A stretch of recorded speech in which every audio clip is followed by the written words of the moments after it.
নমস্কার, আমি শুভঙ্কর। আজকের দেখাবো নিউ লঞ্চিং তিনটি model Oppo A6 Pro, Oppo A6 আর ওপো A6X।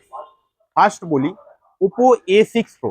এই ফোনটাতে রয়েছে 7000 mAh ব্যাটারি, সঙ্গে কিন্তু 80 ওয়াটের চার্জার, যা একবার চার্জ করবেন 2 দিন চলবে।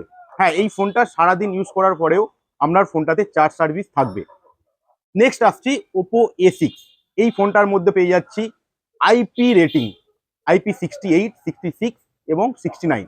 এই আইপি রেটিং থাকার কারণে এই ফোনটা যদি 80 ডিগ্রি হট ওয়াটারেও যদি বাই চান্স ফোনটা পড়ে যায়, ফোনটা ড্যামেজ হওয়ার চান্স নেই।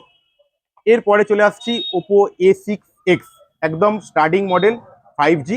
এই ফোনটা কিন্তু আমাদের প্রসেসরের সঙ্গে ডুয়েল ইঞ্জিন সাপোর্টেড, 1080 ইঞ্জিন এবং লুমিনাস রেনারিং ইঞ্জিন থাকার কারণে এই ফোনটা কিন্তু আমাদের মাল্টিটাস্কিং করুন, হ্যাং এবং ল্যাগিংয়ের কোনো সমস্যা আসবে না। নমস্কার।